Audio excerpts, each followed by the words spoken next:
Hello my Genius family, this is Purushottam here and welcoming you to Genius Academics। आज हम standard 10 के science का first chapter chemical reactions and equations को completely बहुत ही अच्छे तरीके से समझने वाले हैं इस पूरे चैप्टर को। So let's begin with our today session. First of all हम केमिकल रिएक्शन के बारे में जानते हैं कि केमिकल रिएक्शन है क्या।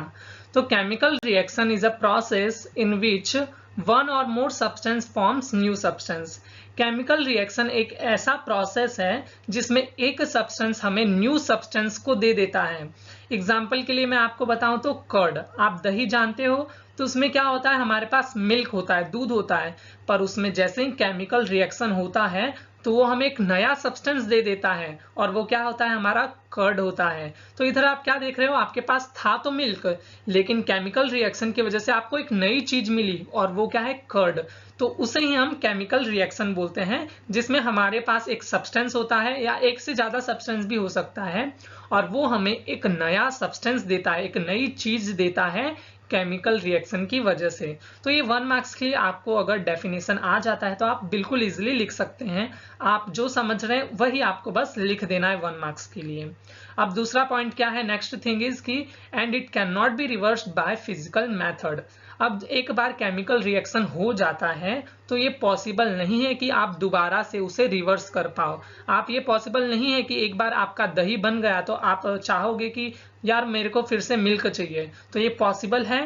पॉसिबल ही नहीं है। ये हम फिजिकल मेथड से दोबारा हम हमारे पहले वाले सब्सटेंस को पा नहीं सकते हैं। एक बार केमिकल रिएक्शन हो जाता है तो वो दोबारा रिवर्स नहीं होगा। तो वही सेकंड पॉइंट है।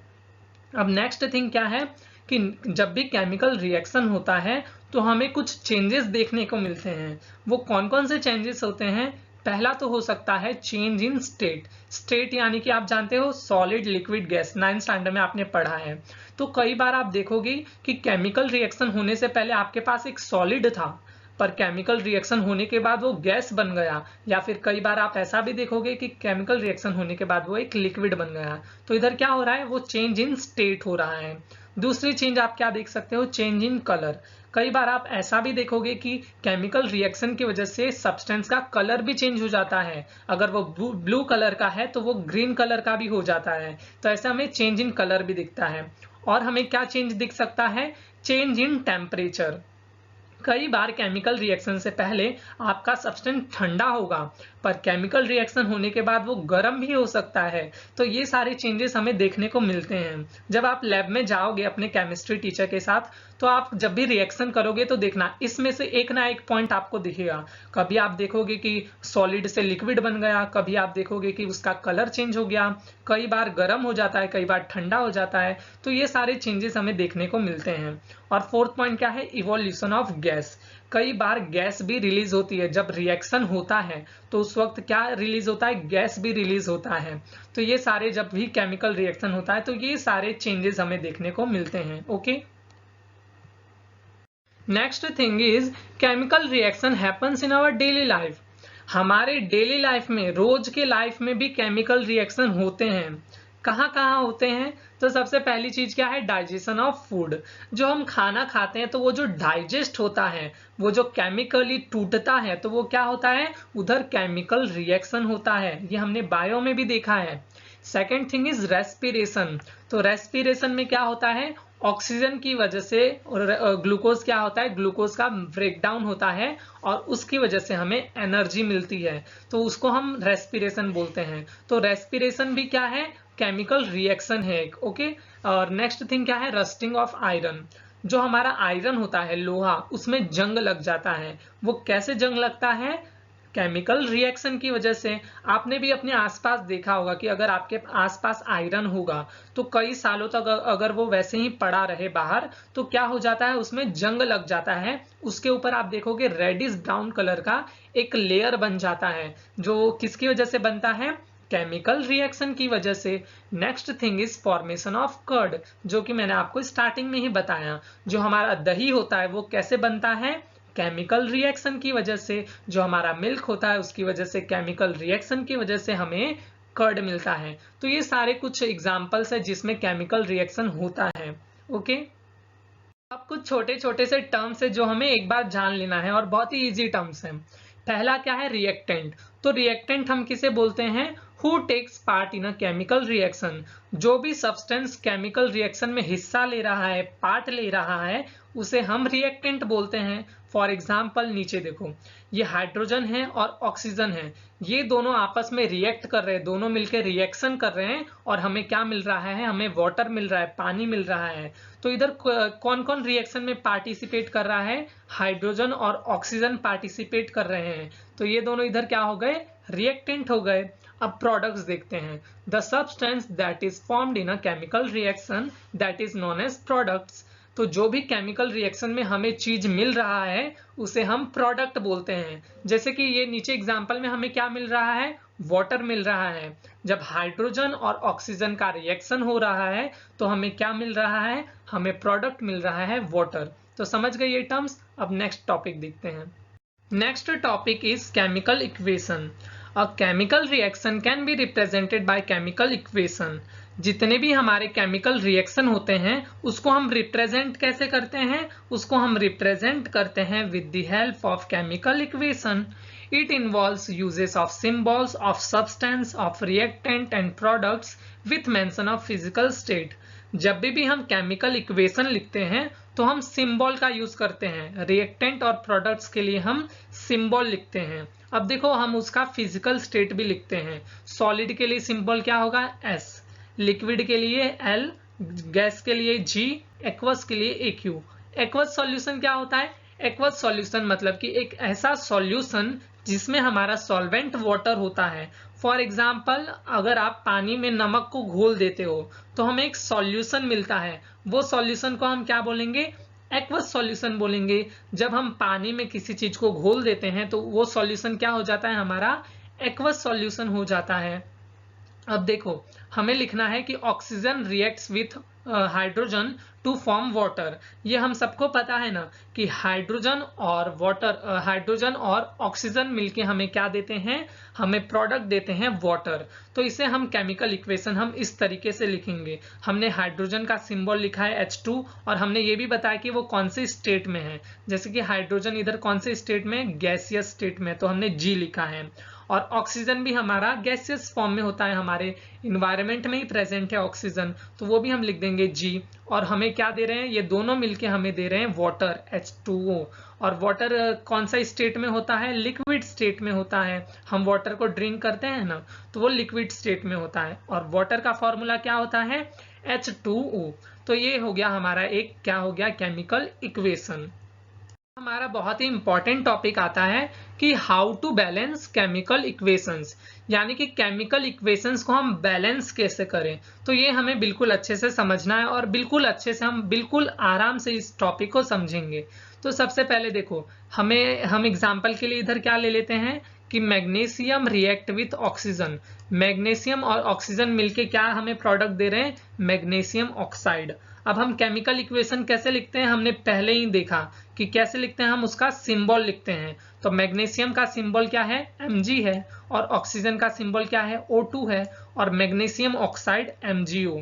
ये आप जैसे जैसे प्रैक्टिस करोगे ना ये सब आपको ऑटोमेटिकली लर्न हो जाएंगे, तो इतना ज्यादा टेंशन लेने की बात नहीं है। अब देखो मैग्नीशियम है तो अब हम देखते हैं कि इसको बैलेंस कैसे करें। तो Mg, तो हम सबसे पहले इधर रिएक्टेंट, आपको पता है ना रिएक्टेंट, ये लेफ्ट साइड जो है वो रिएक्टेंट है और हमारा राइट साइड क्या है, ये हमारा प्रोडक्ट है।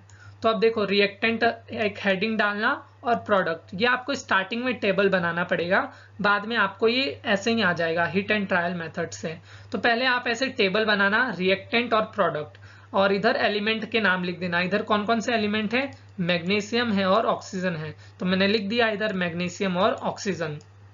अब देखो हम नंबर लिखना है कि कितने कितने प्रेजेंट हैं। इधर लेफ्ट साइड यानी कि रिएक्टेंट की तरफ कितना मैग्नीशियम है, इधर कुछ भी नहीं है यानी कि 1, यानी कि मैग्नीशियम कितना है, एक मैग्नीशियम है तो 1 लिख दो। ओके 1 लिख दिया। अब प्रोडक्ट की तरफ देखो यानी कि राइट हैंड साइड देखो कितना मैग्नीशियम है, तो इधर भी मैग्नीशियम 1 है तो इधर भी हमने 1 लिख दिया, 1 लिख दिया हमने। अब देखो दूसरी चीज ऑक्सीजन, ऑक्सीजन के लिए देखो, ऑक्सीजन कितना है इधर लेफ्ट हैंड साइड यानी कि रिएक्टेंट साइड कितना है, 2 ऑक्सीजन है। ये आपको दिख रहा है ना सबस्क्रिप्ट में 2 लिखा हुआ है, यानी कि ऑक्सीजन कितना है, 2 ऑक्सीजन है। तो इधर हम लिख देते हैं 2। प्रोडक्ट साइड कितना ऑक्सीजन है, प्रोडक्ट साइड तो 1 ही ऑक्सीजन है, तो इधर लिख दो 1। अब ये तो प्रॉब्लम हो गई, ये तो इम्बैलेंस है। अगर हमें बैलेंस करना है तो इधर 2 ऑक्सीजन है, तो इधर भी 2 ऑक्सीजन होना चाहिए। तो अब इसे हमें बैलेंस करना पड़ेगा। तो चलो इधर हम मल्टीप्लाई कर देते हैं 2 से मल्टीप्लाई कर देते हैं ताकि हमारा ऑक्सीजन बैलेंस हो जाए। तो बैलेंसिंग से पहले हमेशा आपको स्टार्टिंग में क्या करना है, ऐसे ब्रैकेट बनाना है। और देखो हमें इधर राइट साइड चाहिए ना 2, तो इधर 2 लिख दो। 2 हमें चाहिए तो इधर 2 लिख दो। तो हमारा कितना ऑक्सीजन कितना हो गया, अब इधर भी ऑक्सीजन हमारा 2 हो गया। हमने 2 से मल्टीप्लाई किया ना, ये देखिए 2 से मल्टीप्लाई किया तो ऑक्सीजन 2 हो गया। अब इधर भी ऑक्सीजन 2, इधर भी ऑक्सीजन 2। पर अब देखो इधर मैग्नीशियम कितना रहा, प्रोडक्ट की साइड, प्रोडक्ट की तरफ रह गया मैग्नीशियम 2 हो गया। प्रोडक्ट की तरफ मैग्नीशियम भी कितना हो गया, 2 हो गया। अब देखो रिएक्टेंट साइड कितना है, मैग्नीशियम तो 1 ही है, तो इधर भी हमें 2 करना पड़ेगा। तो चलो इधर भी 2 से मल्टीप्लाई कर देते हैं। ओके 2 से मल्टीप्लाई कर दिया रिएक्टेंट साइड, तो इधर भी 2 से मल्टीप्लाई कर दो। अब देखो अब बैलेंस हुआ क्या, तो अब देख लेते हैं। इधर कितना है, 2 मैग्नीशियम, और प्रोडक्ट की साइड कितना है, 2 मैग्नीशियम।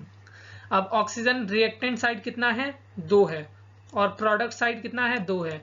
हो गया हमारा बैलेंस। अब इसे हम अच्छे से लिख देते हैं कि 2 mg plus O2 gives 2 MgO, 2 MgO। तो ये हमारा क्या हो गया, एक बैलेंस इक्वेशन हो गया। इधर मैग्नीशियम 2 और इधर भी मैग्नीशियम कितना है, 2 है। इधर ऑक्सीजन कितना है, 2, और इधर भी ऑक्सीजन कितना है, 2। ये जब भी हम आगे नंबर लिखते हैं ना तो वो सबसे मल्टीप्लाई हो जाता है। ये इधर पीछे जितने भी होंगे ना सबसे ये 2 मल्टीप्लाई हो जाएगा। तो इधर ऑक्सीजन भी कितना हो गया, 2 हो गया। ये हमारा बैलेंस हो गया। ऐसे आपको और प्रैक्टिस करनी है, फिर आपको ये जो क्या बैलेंसिंग है ये बहुत ही अच्छे तरीके से आ जाएगा। इसको आप जितना प्रैक्टिस करोगे ना उतना ज्यादा अच्छे से आपको ये आ जाएगा। अब देखते हैं नेक्स्ट टॉपिक। अब क्वेश्चन आता है कि why do we need to balance a chemical equation, कि हमने केमिकल इक्वेशन को बैलेंस क्यों किया। तो इसका आंसर क्या है, according to law of conservation of mass matter can neither be created not destroyed in a chemical reaction. यानी कि law of conservation of mass के अकॉर्डिंग क्या होता है कि जो हमारा मास है वो भले कोई भी केमिकल रिएक्शन हो पर उसका मास कभी घटता या बढ़ता नहीं है, मास सेम रहेगा। मान लो इधर 2 ऑक्सीजन है तो प्रोडक्ट में भी 2 ऑक्सीजन ही होने चाहिए। क्यों होने चाहिए, according to law of conservation of mass. इसलिए हमें बैलेंस करना पड़ता है। हमें ये देखना पड़ता है कि अगर लेफ्ट हैंड साइड 2 ऑक्सीजन है तो राइट हैंड साइड भी 2 ऑक्सीजन होने चाहिए, तभी वो बैलेंस होगा। तो हम ऐसा बैलेंस इसलिए करते हैं क्योंकि देखो हमारा लॉ है, law of conservation of mass. So number of elements involved in chemical reaction should remain same at reactant and product side.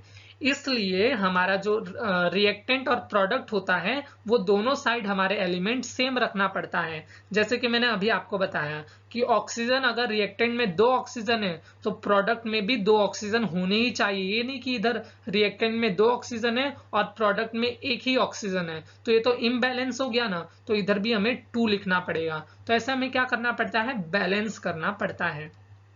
Next topic is types of chemical reaction. हमारा जो केमिकल रिएक्शन हो रहा है ना उसके भी बहुत सारे टाइप्स होते हैं। तो पहले टाइप क्या है, कॉम्बिनेशन रिएक्शन। अब कॉम्बिनेशन रिएक्शन क्या होता है, तो देखो कॉम्बिनेशन नाम सुन के ही पता चल रहा है कि कुछ चीजें जुड़ रही है, कुछ चीज कंबाइन हो रही है, बस यही इसका डेफिनेशन है। The reaction in which 2 or more reactants combine to form a single product. मतलब कि ऐसा रिएक्शन जिसमें 2 या 2 से ज्यादा रिएक्टेंट मिलके जुड़ के एक प्रोडक्ट बनाती है, उसे हम क्या बोलते हैं, उसे हम कॉम्बिनेशन रिएक्शन बोलते हैं। जैसे कि एग्जांपल के लिए आप ये देख लो, एक आपको ये फिगर मिल जाएगा कि मान लो एक A है और दूसरा रिएक्टेंट B है। ए बी दोनों मिलके एक ही सिंगल प्रोडक्ट बनाएंगे AB। तो इधर आपने देखा इधर 2 रिएक्टेंट था पर इधर राइट हैंड साइड प्रोडक्ट कितना है, एक ही प्रोडक्ट है, सिंगल प्रोडक्ट बनाया, ये दोनों ने मिलके एक सिंगल प्रोडक्ट बनाया और इसको हम बोलते हैं कॉम्बिनेशन रिएक्शन। एग्जाम्पल के लिए देखो, बर्निंग ऑफ कोल, जब हम कोयले को जलाते हैं, कोल में क्या होता है, कार्बन होता है, तो उसका सिंबल सी है। तो जब हम कार्बन को जलाते हैं ऑक्सीजन के साथ, ओके, जब हम उसे बर्न करते हैं तो वो किसके साथ रिएक्ट करता है, ऑक्सीजन के साथ, और ये दोनों मिलके कार्बन डाइऑक्साइड गैस रिलीज करते हैं। तो इधर आप क्या देख रहे हो, कार्बन और ऑक्सीजन मिलके एक सिंगल प्रोडक्ट बना रहे हैं, CO2। तो ये भी क्या हो गया, कॉम्बिनेशन रिएक्शन हो गया। Next example, formation of water, कि पानी भी हमने देखा कैसे बन रहा है, हाइड्रोजन और ऑक्सीजन मिलके एक प्रोडक्ट बना रहे हैं, वाटर। हाइड्रोजन है और ऑक्सीजन है और दोनों कंबाइन होके एक ही प्रोडक्ट बना रहे हैं, सिंगल प्रोडक्ट बना रहे हैं, वाटर। तो ऐसे रिएक्शन हमारे होते हैं कॉम्बिनेशन रिएक्शन। अब हमारा सेकेंड टाइप ऑफ रिएक्शन क्या है, डीकंपोजिशन रिएक्शन। तो डीकंपोजिशन रिएक्शन, देखो डीकंपोजिशन नाम सुन के आपको क्या पता चल रहा है, डिकम्पोज होना, टूट जाना, अलग अलग हो जाना, बस यही इसका मतलब है। In this reaction compound splits into 2 or more substance is called decomposition reaction.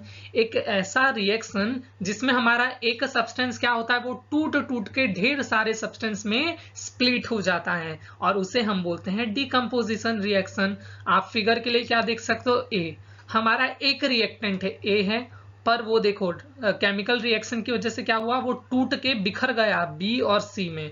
तो एक ही हमारा रिएक्टेंट है इधर, ये हमारा कॉम्बिनेशन का उल्टा है। देखो उसमें क्या हो रहा था, दो चीज मिलके एक बना रही थी, अब इधर क्या है, डिकम्पोजिशन में एक हमारा चीज होगा, वो हमारा टूट कर हमें दो सब्सटेंस दे सकता है या दो से ज्यादा भी दे सकता है, तो वो हमारा होता है डिकम्पोजिशन रिएक्शन। अब डिकम्पोजिशन रिएक्शन भी हमारा 3 टाइप का होता है, thermal decomposition, electrolytic decomposition, photolysis decomposition. अब जब आप फर्स्ट टाइम ये टर्म सुनोगे ना तो आप थोड़े घबरा जाओगे। जब मैंने फर्स्ट टाइम ये टर्म सुना था ना अपने 10th स्टैंडर्ड में, तो मैं भी थोड़ा ये घबरा गया था ये टर्म्स सुन के, बट यकीन मानो काफी सिंपल है। अभी मैं आपको एक्सप्लेन करूंगा ना, बहुत इजीली आ जाएगा।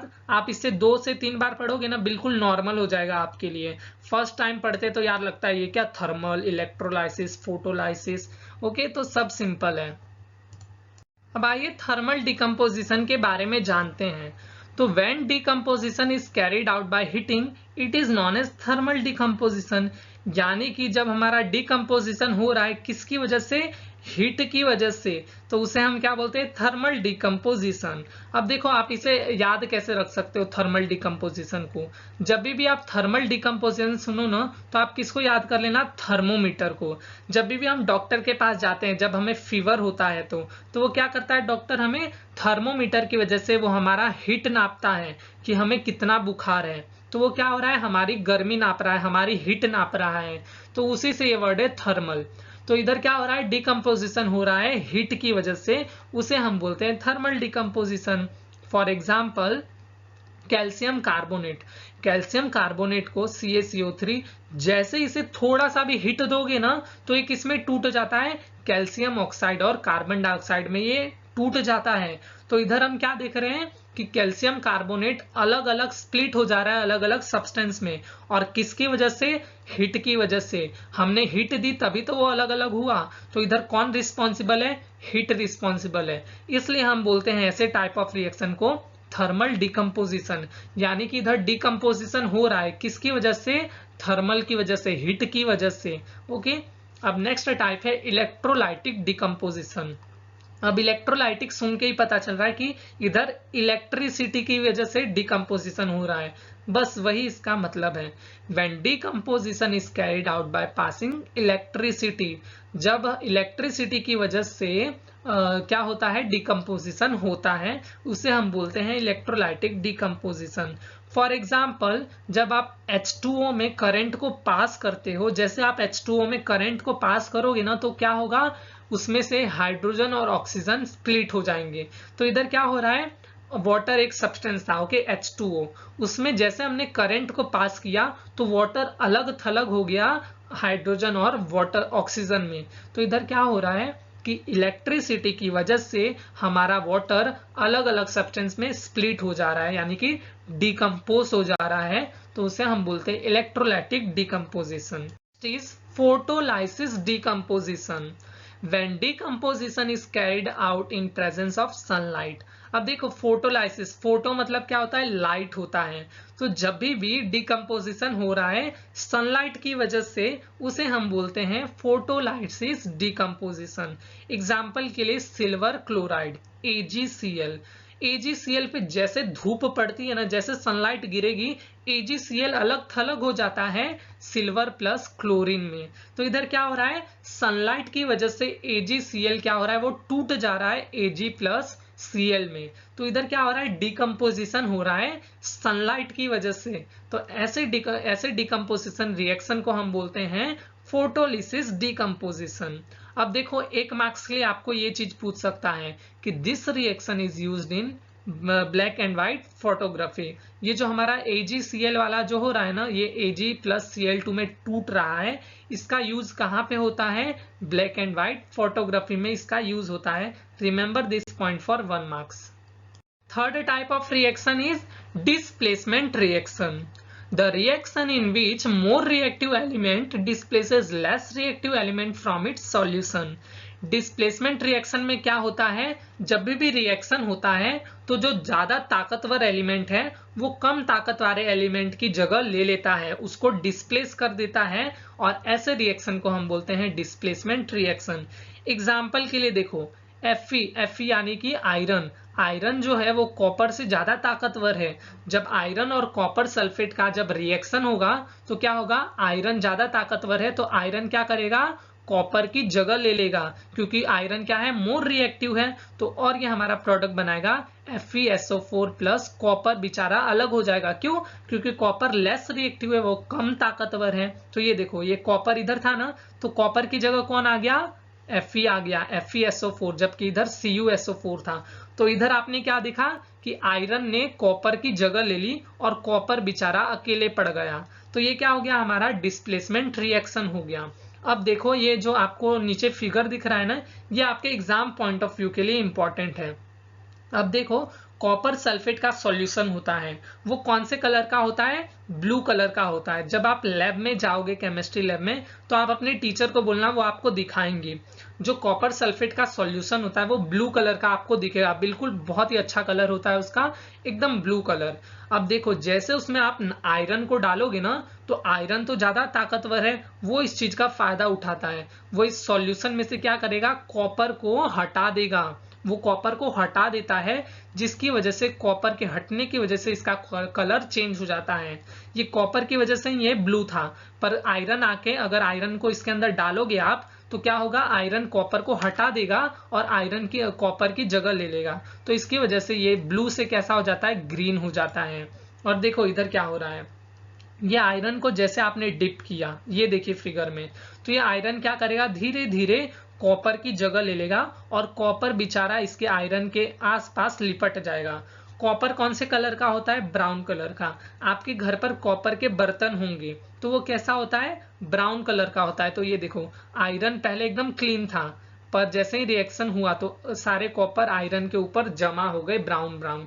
तो ये हमारा क्या हुआ है, इधर डिस्प्लेसमेंट हो रहा है, जो आयरन है वो कॉपर की जगह ले रहा है। तो ये हमारा हो गया displacement reaction. Next type of reaction is double displacement reaction, a reaction in which new compounds are formed by mutual exchange of ions between two compounds। अब ये रिएक्शन में क्या होता है, डबल डिस्प्लेसमेंट रिएक्शन में क्या होता है, जो भी हमारे एलिमेंट्स होते हैं वो क्या कर लेते हैं, आपस में आयंस को चेंज कर लेते हैं। जैसे कि इधर देखो AgNO3 NaCl, ये क्या करेंगे, आपस में एक्सचेंज कर लेंगे। ये Ag जो है ना, ये इसके साथ आ जाएगा, और ये जो Cl है ना, ये इसके साथ आ जाएगा। देखो AgNO3, ये बाहर वाला बाहर के साथ, लेट मी सो दिस, ये बाहर वाला बाहर के साथ आएगा, तो Ag प्लस Cl। तो इधर देखो AgCl बना ना, बाहर वाला बाहर के साथ मिल गया और AgCl बन गया, और अंदर वाला अंदर के साथ Na और NaNO3, Na और NaNO3। तो आपने देखा कैसे एक्सचेंज हो गया। तो इधर क्या हो रहा है, एक्सचेंज ऑफ आयंस हो रहा है, और ऐसे रिएक्शन को हम बोलते हैं डबल डिस्प्लेसमेंट रिएक्शन।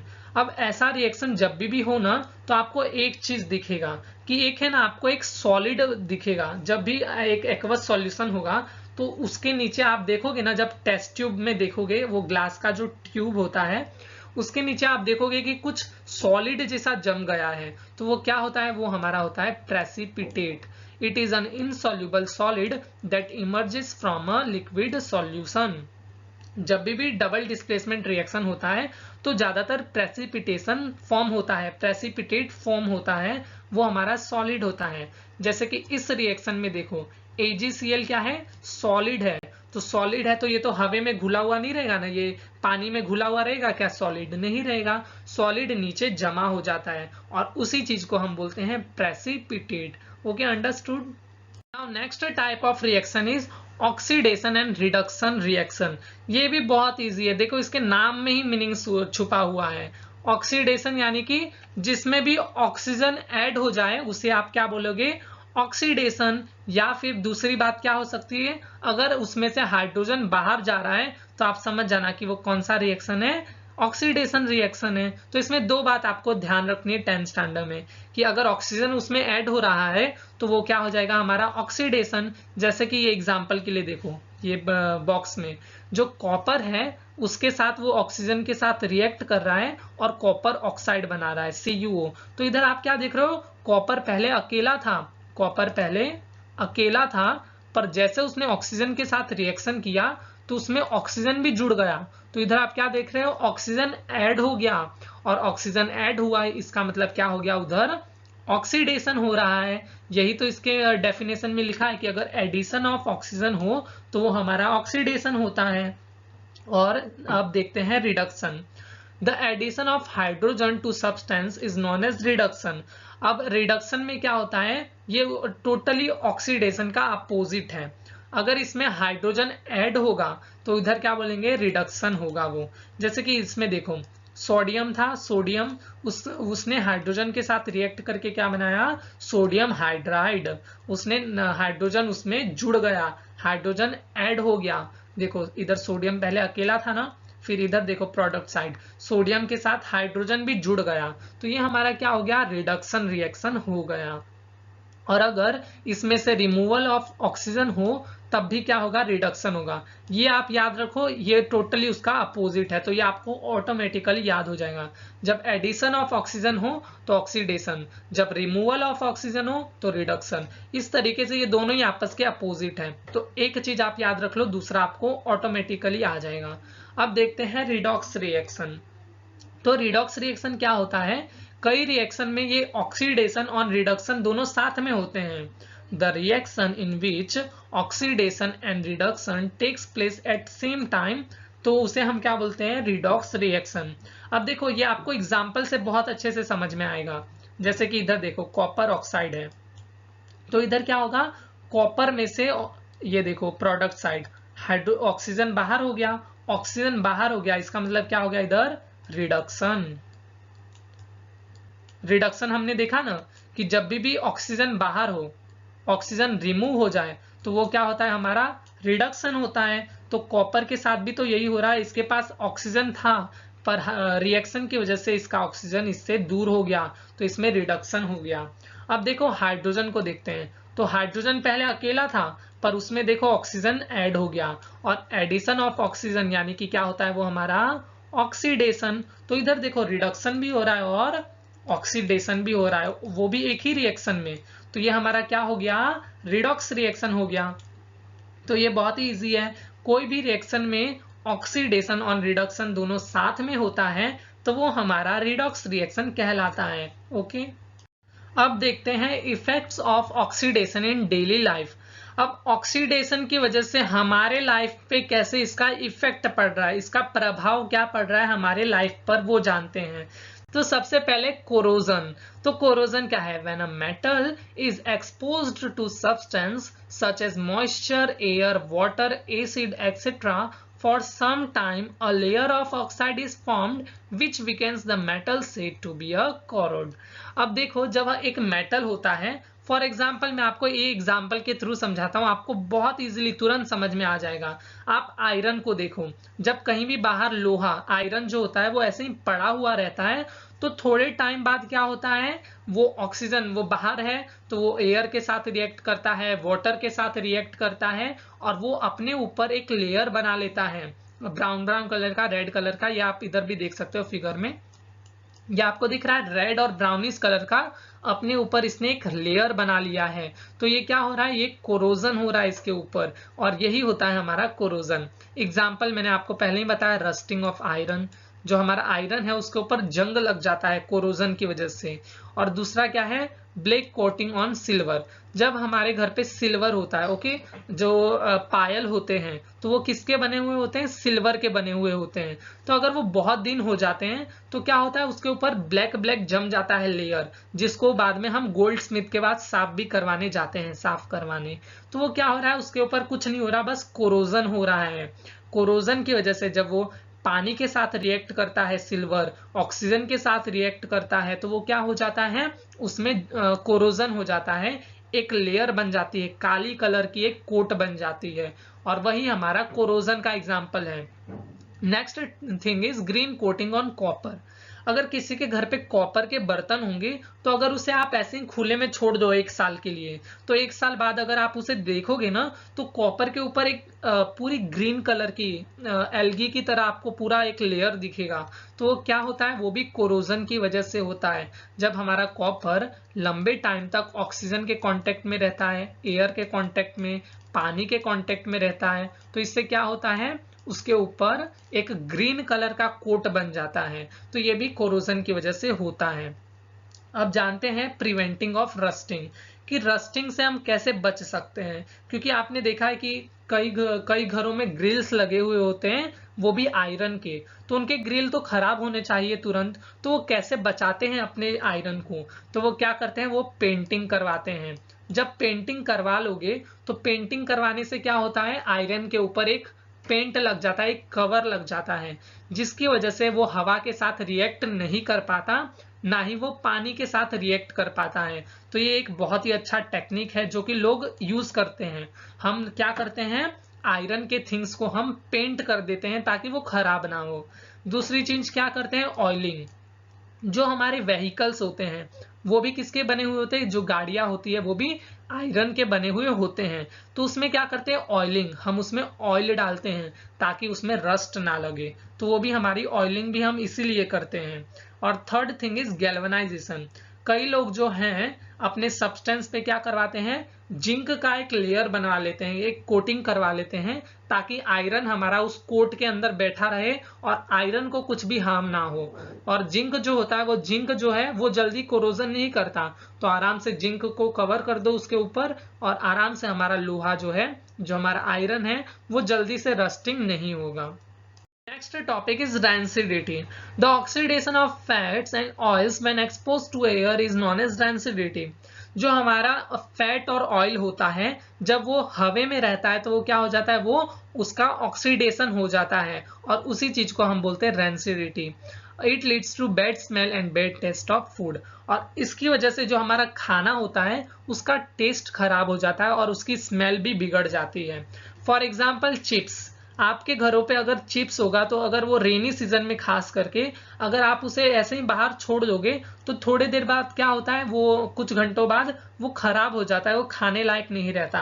तो क्यों ऐसा हो जाता है, उसके अंदर, चिप्स के अंदर तेल होता है, इधर लिखा है ना ऑयल, उसके अंदर ऑयल होता है, उसके अंदर फैट होता है, जो क्या होता है, हवा के कांटेक्ट में रहने की वजह से वो ऑक्सीडाइज हो जाता है, उसमें रिएक्शन हो जाता है, जिसकी वजह से उसका स्मेल जो होता है वो खराब हो जाता है।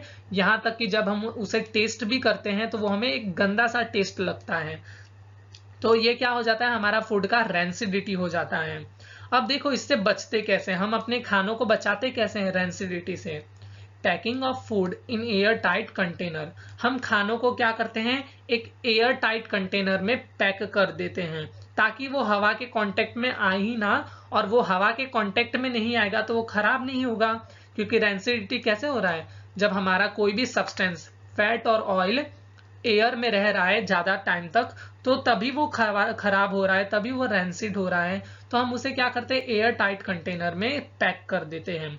दूसरी चीज क्या है, flushing food packets with nitrogen और hydrogen gas.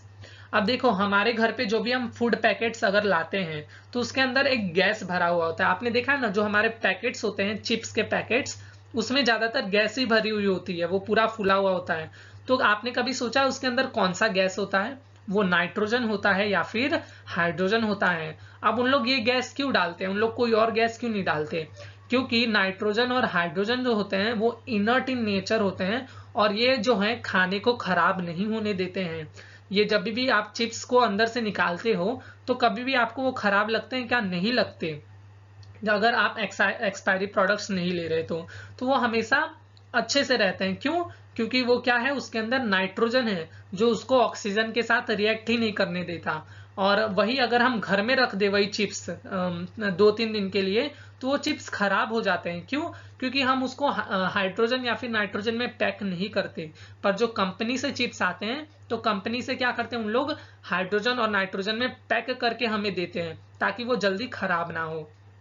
Third thing is refrigeration of food at low temperature. आपने देखा होगा कि जब हम फ्रिज में खानों को रखते हैं तो वो जल्दी खराब नहीं होते हैं। तो यही चीज है कि जब हम खानों को लो टेम्परेचर पे यानी कि ठंडे जगह पे रखते हैं तो वो फूड जो है वो जल्दी खराब नहीं होता।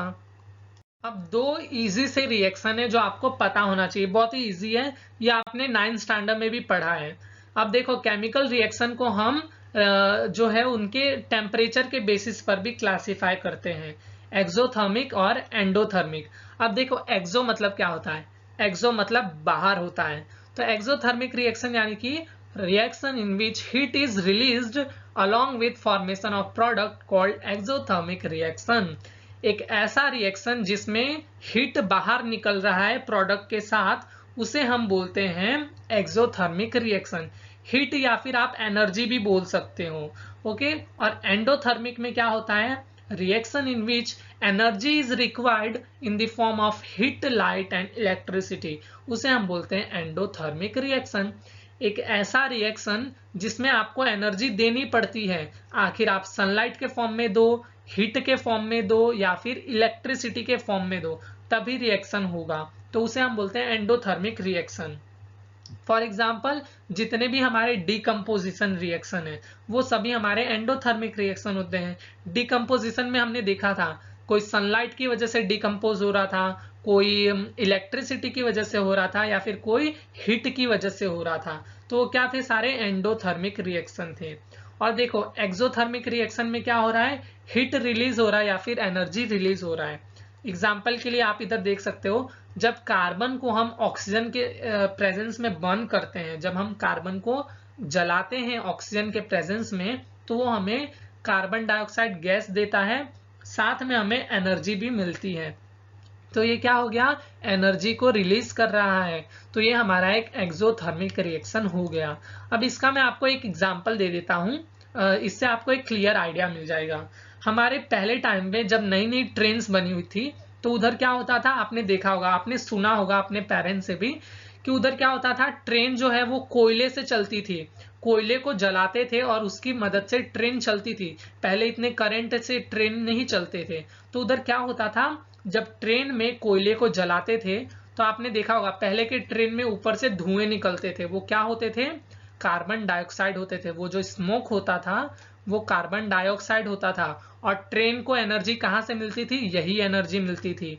जब कार्बन को उन लोग जलाते थे ना ड्राइवर लोग, तो एनर्जी बनती थी जिसकी वजह से हमारा ट्रेन चल पड़ता था और कार्बन डाइऑक्साइड बाहर से रिलीज होता था। तो यही रिएक्शन का उन लोग यूज करते थे, एक्सोथर्मिक रिएक्शन।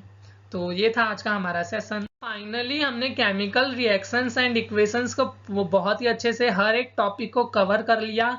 पूरे एनसीईआरटी बेस्ड हमने पूरे थियोरी देख लिए। और अगर ये सेशन आपके लिए हेल्पफुल था तो इस वीडियो को लाइक कर दीजिए। और अभी भी अगर आपके पास डाउट है, अगर कोई डाउट रह जाता है तो आप मुझे जरूर कमेंट सेक्शन में पूछिए।